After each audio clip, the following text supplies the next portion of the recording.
আজকে আবার আমি র্যাপিডো জার্নি শুরু করলাম।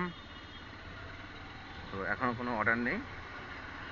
তো ওয়েট করতে করতে জিঞ্জিরা বাজার পৌঁছে গেলাম, মানে অ্যাকচুয়ালি পৌঁছায়নি, যাচ্ছি। তো দেখাই যাক আজকের দিনটা কেমন যায়। মোটামুটি আমি ফার্স্ট পিক আপ লোকেশন এসে গেলাম। এই হচ্ছে কাস্টমারকে নিয়ে তালতলা যাবো, গিয়ে আপডেট দেবো। করেছিল রোজকার একই অবস্থা আমাদের জিঞ্জিরা বাজার, মোটামুটি কন্টিনিউ দুপুর 2-3টে থেকে জ্যাম শুরু হয় এখানে নেচার মানে হাই রোড পর্যন্ত। তো এই জ্যাম কাটতে কাটতে রাত 10টা। প্রচণ্ড ধুলো রাস্তাঘাটে, তার মধ্যেই গাড়ি চালাতে হয়। তার মধ্যে আবার তো বাবুদের জ্যাম আছে, পুলিশ বাবুদের আলাদা রিপোর্ট আছে, টাকা পয়সা নেওয়ারও ব্যবস্থা আছে। কিছু করার নেই, রং রুট ধরতেই হয়, না হলে পৌঁছানো যাবে না। রাস্তার ইতিমধ্যে গাড্ডা। কলকাতা শহরে গাড্ডার অভাব নেই। এই কাকা রাস্তায় হেলমেট পরে গেছিল, হেলমেটটাকে কোনো রকম সাইড করলাম। 1 মিনিট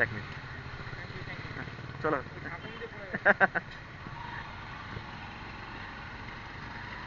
হেলমেটটাকে দিয়ে দিলাম, উনি আরো কিছু কাগজ পড়ে গেছেন, তুলতে গেছেন।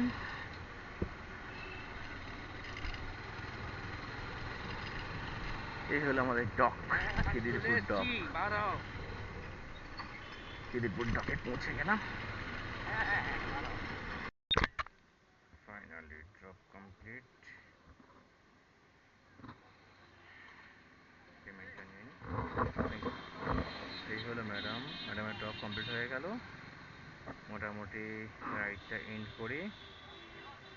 মোটামুটি আমার ফোনটা হোল্ডারে লাগছিল না। তো আমি ওই দূরে দেখছেন ওই দাদাভাই কাউন্টারে বসে আছে, বিগ বাজার, বাজার কলকাতা। ওই কাউন্টার থেকে ট্যাগ পিনটা নিয়ে এলাম আমি, জাস্ট আমার হোল্ডারে লাগানোর জন্য। না, কোনো রকমের ফোনটা হোল্ডারে लागाते পারছিলাম না আমি। सेकंड पिकअप करने जा रहे हैं ये नागतला के अंदर में। 4.5 किलोमीटर पिकअप करने जा रहे हैं, क्योंकि क्या करे, हाथ से गिर गया इनका। रास्ता भी ऐसा है भैया, देख के चलो यार।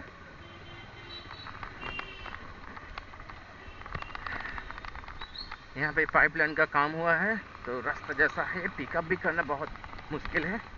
वो भैया भी जा रहा था साइकिल में, पानी का डब्बा लेके, पानी का डब्बा गिर गया। हम भी जा रहे हैं ये रास्ता से। रास्ता का हालत बहुत ख़राब है। बाबा रे, कैसा हालत है रास्ता का। इस रास्ता में आदमी लोग कैसे जा रहा है। आज तो पिकअप हमको बहुत भारी पड़ रहा है। एक तो साढ़े এসছি, দেখি কাস্টমারটা কোথায় আছে। এবার কাস্টমারকে একবার কল করে নিই, কল করে নিয়ে তারপরেই যাব।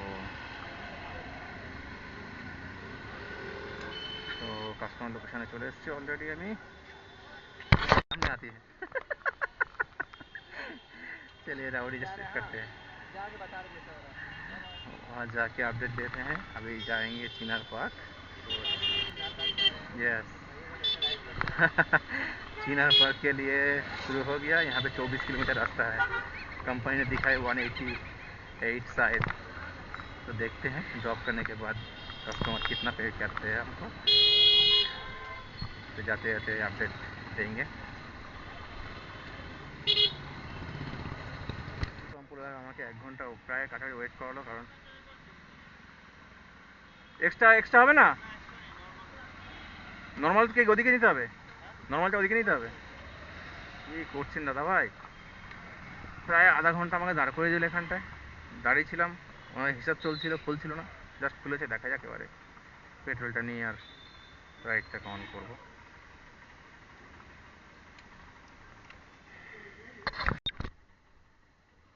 তো মধ্যমগ্রাম এসেছিলাম, মধ্যমগ্রাম থেকে একটা পিক আপ করলাম, করে দক্ষিণেশ্বর মন্দিরের কাছে আসলাম।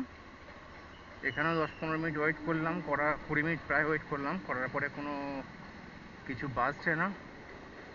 তো এবারে চিন্তা করছি হাওড়ার দিক দিয়ে বাড়ি যাব না। সো ফাইনালি আমি দক্ষিণেশ্বর সাইডটা ধরলাম। দক্ষিণেশ্বর ব্রিজ হয়ে, এটা হলো লোহা ব্রিজ, যে এইটার মাঝখান দিয়ে ট্রেন যায়, দুপাশ দিয়ে গাড়ি যায়। ফাইনালি দক্ষিণেশ্বর থেকে খালি গাড়ি নিয়ে টুকটুক করে বাড়ি চলে এলাম।